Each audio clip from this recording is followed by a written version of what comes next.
அன்பு தேவனுடைய பிள்ளைகளே, கர்த்தராகிய இயேசுவின் நாமத்தில் உங்களை வாழ்த்துகிறேன்.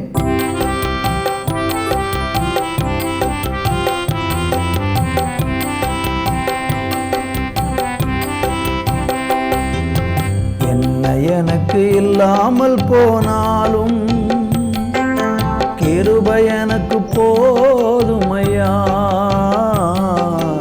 என்ன எனக்கு இல்லாமல் போனாலும் கிருபை எனக்கு போதுமையா.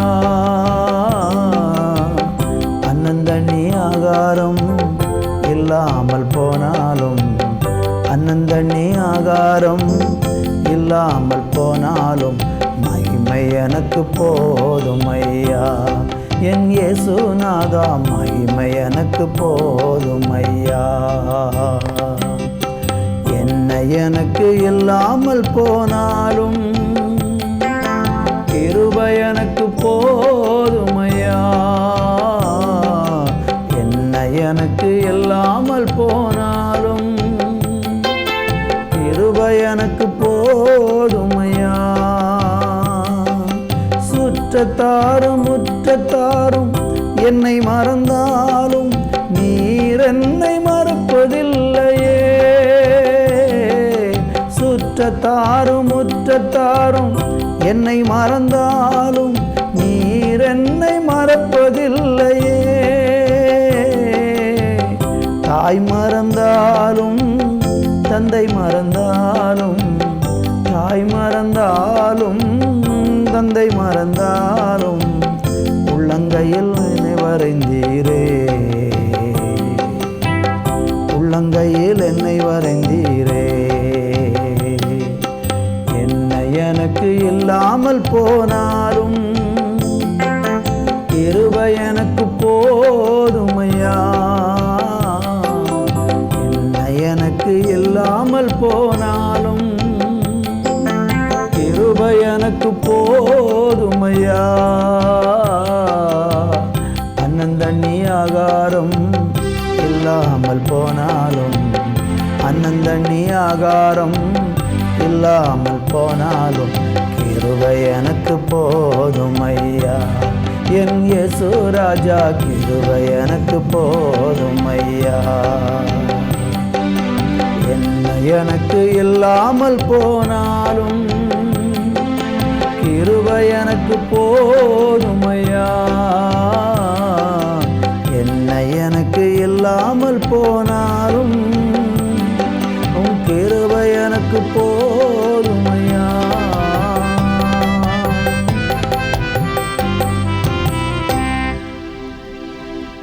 நல்ல தேவனே, இந்த நாளுக்காக நன்றி.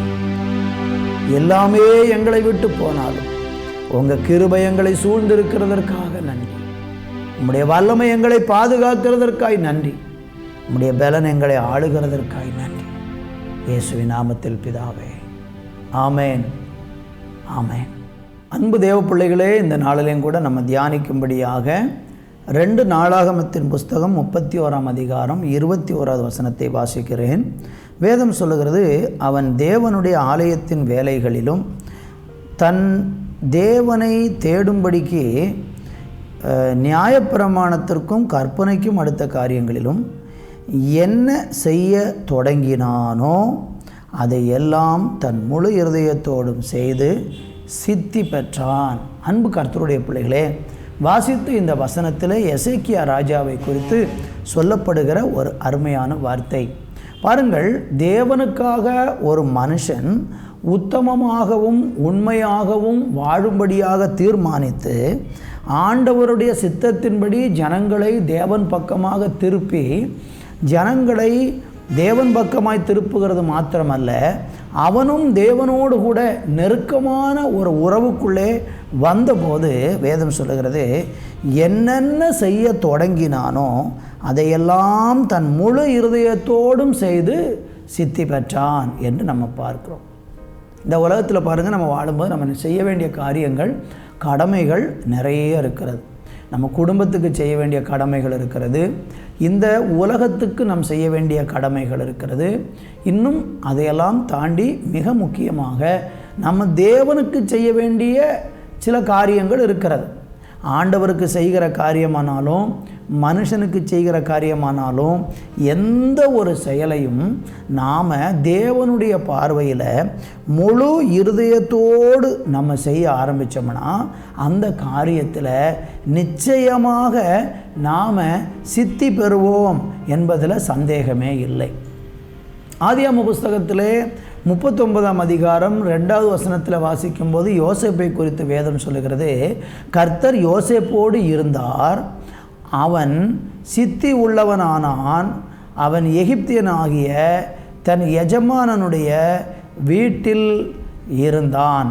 அடுத்த வசனம் சொல்லுகிறது, கர்த்தர் அவனோடு இருக்கிறார் என்றும் அவன் செய்கிற யாவையும் கர்த்தர் வாய்க்க பண்ணுகிறார் என்றும் அவன் எஜமானன் கண்டான். அன்பு தேவ பிள்ளைகளே, நீங்கள் செய்கிறதெல்லாம் வாய்க்கணும், எல்லாமே சித்தி பெறணும் என்று சொன்னால் ஒரு விஷயத்தை நன்றாய் கவனியுங்கள். நீங்கள் செய்யக்கூடிய செயல் எவ்வளவு பெரிதோ சிறிதோ என்பது இங்கே முக்கியமல்ல. கடவுள் உங்களிடத்தில் கொடுத்திருக்கக்கூடிய பணி பொறுப்புகள் எதுவாயினும் அந்த பொறுப்புகளை முழு இருதயத்தோடு நீங்கள் செய்தால் மாத்திரம்தான் அதில் நீங்கள் சித்தி பெறுவீர்கள். யோசேப்பு என்ன செய்தான்? காரிய சித்தி உள்ளவனானாம். அவன் செய்கிறது எல்லாம் வாய்த்தது. அவன் என்னதெல்லாம் செய்ய தொடங்கினானோ அது எல்லாத்தையும் கர்த்தர் வாய்க்க பண்ணினார் என்று அவனுடைய எஜமானன் கண்டான் என்று பார்க்கிறார். அதனால தான் யோசேப்புக்கு தேவன் ஒரு பெரிய புகழ்ச்சியை கொடுத்தார். இன்றைக்கி அநேகருடைய வாழ்க்கையில் ஒரு புகழ்ச்சி இல்லை, செய்கிற காரியங்கள் சித்தி பெற மாட்டேங்குது, செய்கிற காரியங்களில் ஒரு மேன்மை இல்லை. அப்படிப்பட்ட சூழ்நிலையில் இன்றைக்கி எல்லாமே குறைவுபட்டு எந்த வேலை செஞ்சாலும் அறகுறையாக நின்று கொண்டிருக்கிறது.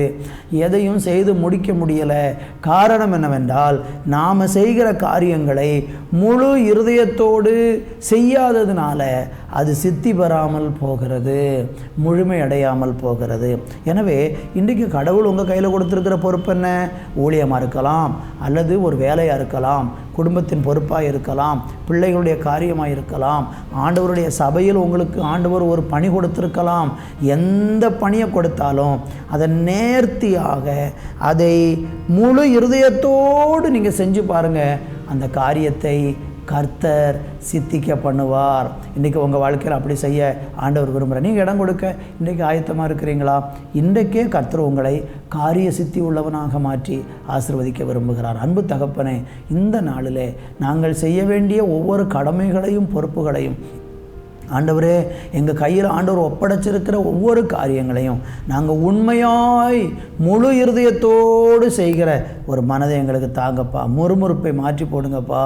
ஆண்டவரே எங்கள் இருதயத்தில் இருந்த எல்லா ஆண்டவரே ஸ்தோத்திரம் அறகுறையான எண்ணங்களை மாற்றி போட்டு முழு இருதயத்தோடு செய்கிற ஒரு எண்ணத்தை எங்களுக்கு தந்தரணும். இயேசுவின் நாமத்தில் பிதாவே, ஆமேன், ஆமேன்.